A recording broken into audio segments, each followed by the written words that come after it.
جب انسان پہ مصیبتیں آئیں، جب وہ کسی کرب کا شکار ہو، جب آزمائشوں سے گزر رہا ہو، جب زندگی اسے تنگ لگے،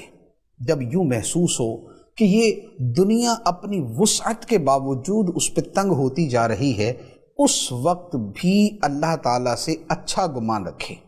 اور اس وقت یہ گمان کرے کہ پناہ اللہ کی بارگاہ میں ہے۔ ان مصیبتوں کو دور کرنا خدا کا کام ہے، مجھ پہ رحم و کرم ہوگا تو خدا ہی کی طرف سے ہوگا، تو اس وقت بھی خدا ہی کی طرف متوجہ رہنا یہ وہ اہم موقع ہے کہ جس وقت اللہ تعالیٰ سے اچھا گمان رکھا جائے۔ قرآن مجید میں اس کا بڑا خوبصورت واقعہ موجود ہے، اس کا کچھ حصہ میں عرض کرتا ہوں۔ صورت واقعہ یوں ہے کہ غزوہ تبوک کے موقع پہ نبی پاک صلی اللہ تعالیٰ علیہ وآلہ وسلم نے صحابہ کرام کو حکم دیا کہ راہ خدا میں نکلو، اور صحابہ کرام کی بہت بڑی تعداد اس غزوہ تبوک کے لیے اپنے گھروں سے نکلی۔ تقریباً 30,000 افراد نبی پاک علیہ الصلوۃ والسلام کے ساتھ تھے۔ اچھا، لیکن بہت سے وہ لوگ بھی تھے کہ جو اس غزوے میں شریک نہ ہوئے۔ اس میں جو پیچھے رہ جانے والے تھے ان میں کچھ تو وہ تھے کہ جن کو کچھ اعذار تھی، کچھ مجبوریاں تھیں، لیکن ایک تعداد منافقوں کی تھی کہ جن کے لیے اس گرمی کے موسم میں دور دراز کا سفر کرنا بڑا مشکل تھا، تو انہوں نے جھوٹے ہیلے بہانے کر کے اپنے آپ کو اس غزوے سے پیچھے رکھا۔ جو منافقین کا معاملہ ہے یہ بہت ساری آیات میں بیان کیا گیا، لیکن ان میں کچھ جو پیچھے رہ جانے والے تھے، ان میں 3 صحابہ کرام ایسے تھے جو سچے مومن تھے، لیکن اس وقت وہ کچھ آرام اور آسائش کا شکار تھے اور انہوں نے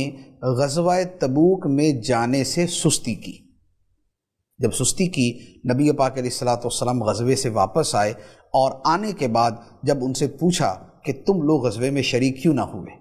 تو جو منافقین تھے انہوں نے تو آ کے ہیلے بہانے شروع کر دیے کہ جی یہ پرابلم تھا، یہ مسئلہ تھا، یہ ہو گیا تھا، وہ ہمارے ساتھ یہ ایشو چل رہا تھا۔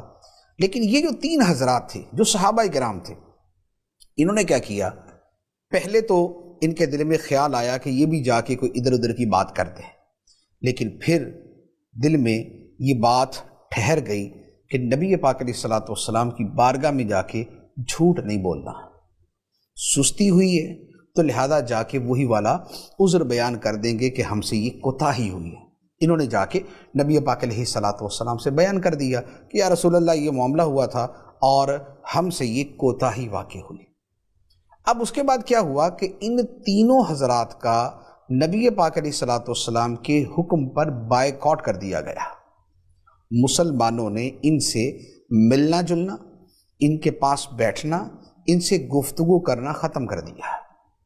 یہ تینوں حضرات جو ہے یہ اپنے گھروں میں ٹھہر گئے، مسجد میں نماز کے لیے آتے اور واپس چلے جاتے۔ ایک عرصہ گزر گیا، 1 مہینے سے زیادہ دن گزر گئے کہ یہ تینوں حضرات اسی سوشل بائیکاٹ میں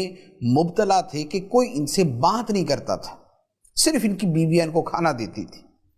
اب حالت یہ تھی کہ نبی پاک صلی اللہ تعالیٰ علیہ وآلہ وسلم مدینہ طیبہ میں موجود ہیں، لیکن سرکار بھی ان سے گفتگو نہیں کرتے۔ صحابہ کرام موجود ہیں، اکابر صحابہ کرام موجود ہیں، وہ بھی ان سے گفتگو نہیں کرتے۔ تو اب آپ غور کریں کہ ایک بستے رہتے شہر کے اندر اگر کسی سے لوگ گفتگو بند کر دیں، اس کے پاس بیٹھے نہیں، اس سے ملاقات نہ کرے، تو اس پہ کیا بیتتی ہے؟ ایک جلوت میں خلوت، ایک محفل میں تنہائی، ایک بھرے پورے شہر کے اندر بھی انسان اپنے آپ کو تنہا محسوس کرتا ہے، اس کی زندگی تنگ ہو جاتی ہے۔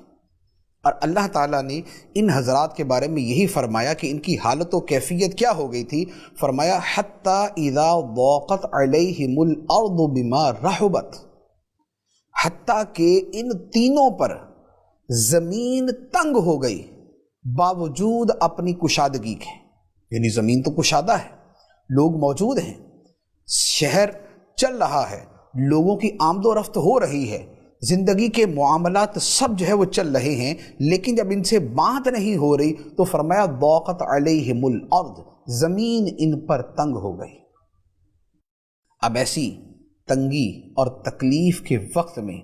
اب اللہ تعالیٰ ان کے بارے میں کیا فرماتا ہے کہ ان کا خدا کے ساتھ جو اچھا گمان تھا، جو اللہ تعالیٰ سے رحمت اور معافی کی توقع اور امید تھی کہ رب ہماری اس کوتاہی کو معاف کر دے گا، رحمت فرمائے گا، رحم فرمائے گا اور فضل کرتے ہوئے ہماری خطا کو معاف کر دے گا، تو اللہ تعالیٰ اس کو بیان فرماتا ہے، فرمایا وَظَنُّوا أَلَّا مَلْجَأَ مِنَ اللَّهِ إِلَّا إِلَيْهِ، اور انہوں نے گمان کیا، ان کے دل و دماغ میں یہ بات بیٹھ گئی کہ اب اللہ سے پناہ نہیں ہے مگر اللہ ہی کی بارگاہ میں۔ ان سارے مسائل کا حل جس بارگاہ میں ملے گا وہ خدا کی بارگاہ ہے، ان مشکلات سے نجات ملے گی تو خدا کی بارگاہ میں ملے گی۔ تو جب انہوں نے اللہ تعالیٰ سے اپنی ساری امیدیں وابستہ کر لی کہ مولا اس مشکل سے نکالنے والا تو ہی ہے، ان تنگیوں سے، ان تکلیفوں سے، ان مشکل حالات سے، ان سے ہمیں نکالنے والا تو ہی ہے، تو اللہ تعالیٰ فرماتا ہے ثم تاب علیہم لیتوبوا، پھر اللہ تعالیٰ نے ان پر اپنی رحمت کے ساتھ رجوع فرمایا، اللہ نے ان پہ رحمت فرمائی تاکہ یہ توبہ کریں۔ ان اللہ هو التواب الرحیم، بے شک اللہ ہی بہت توبہ قبول کرنے والا، رحم کرنے والا ہے۔ تو اب کیا ہوا کہ اللہ تعالیٰ کی طرف سے وحی نازل ہوئی، نبی پاک صلی اللہ تعالیٰ علیہ وآلہ وسلم کی بارگاہ میں یہ پیغام آ گیا، یہ آیات مبارکہ اتری کہ اللہ تعالیٰ نے ان تینوں کو معاف کر دیا۔